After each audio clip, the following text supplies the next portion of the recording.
भक्त प्रेमियों, आप सब लोग सत्संग में आते हैं और सत्संग में ज्ञान मार्गी, जीवनोपयोगी, धर्मोपयोगी विषय पर सुनने को, समझने को और जीवन में उतारने को बातें बताई जाती हैं और उन बातों को आप लोग अपने जीवन में उपयोग भी करते हैं। देखिए,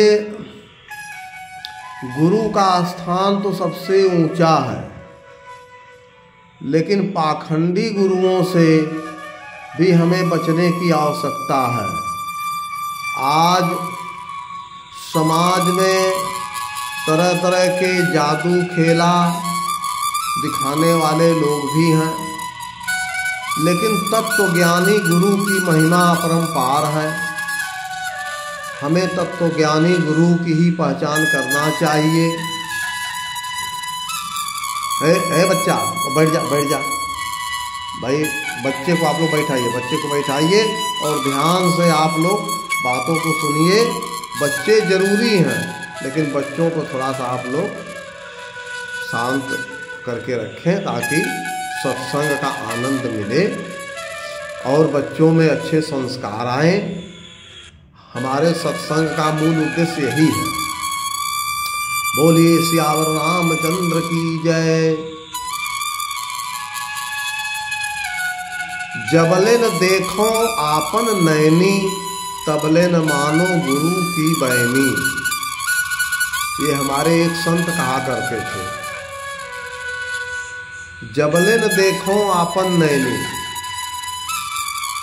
अगर गुरु आपको तत्व ज्ञान बता रहे हैं, समझा रहे हैं, तो जब तक आप अपने आँखों से नहीं देखते हैं तब तक गुरु की बात कैसे मानेंगे।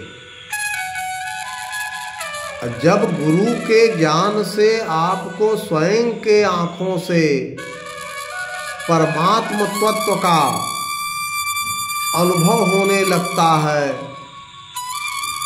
तभी आप गुरु की बात को मानते हैं। इसलिए हे भक्त प्रेमियों, अपने गुरु के प्रति सच्ची श्रद्धा और भाव रखेंगे और सद्गुरु होंगे तो सच्चा ज्ञान, परमात्म तत्व का ज्ञान आपको अवश्य देंगे। आगे कहा गया है कि पानी पिए छान के, गुरु करें जान के। आज के समाज में यह नितांत आवश्यक हो गया है कि पानी पिए छान के, गुरु करें जान के। माताजी, आपको बात समझ में आ रही है ना? आप समझिए, पानी हमें कैसा पीना चाहिए?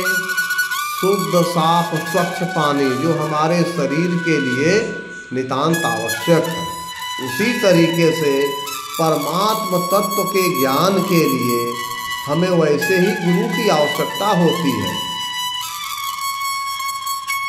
तो पानी पिए छान के, गुरु करें जान के, जिए मरें सम्मान के, अकर करें दान के। और हाथ से संपूर्ण कार्य आप करते हैं और जब दान करते हैं तो कर का अर्थ है हाथ। तो आप जब दान करते हैं तो आपके हाथ का कर्म पूर्ण हो जाता है। भगवान नाम जबान के, और आपके मुख से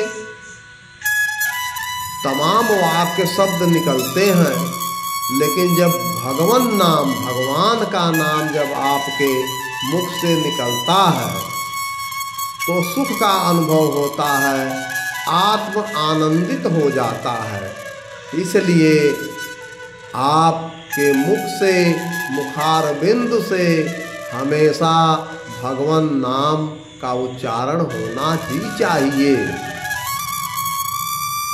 पग तीर्थ स्नान के, पैर, आपका जो पाँव है, पैर है, ये सभी कर्मों के लिए चलता है, लेकिन जब तीर्थ और स्नान के लिए आपका पग चलता है तो आपका जीवन धन्य बन जाता है। और सोच समझ गुणगान के, किसी का गुणगान करते हैं, अपने गुरु का गुणगान करते हैं, तो सोच विचार के गुणगान करना चाहिए। गुणगान में कहीं खोट नहीं होनी चाहिए, गुणगान में कहीं मोल भाव नहीं होना चाहिए। मोल भाव करेंगे तो फिर यह उचित नहीं है। करनी कहाँ बखान के, और किसी के कर्म को, अच्छे कर्म को, सत्कर्म को, शुभ कर्म को बखान अगर करते हैं तो आप इस समाज को सन्मार्ग बताने का काम करते हैं। भक्त प्रेमियों, अमरेश्वर पहचान के, उस परमात्म तत्व की पहचान गुरु कराते हैं। और जब गुरु कराते हैं तो उसी परमात्म तत्व से आपका अनुभव जुड़ जाता है, उस परमात्म तत्व का साक्षात्कार होता है और आप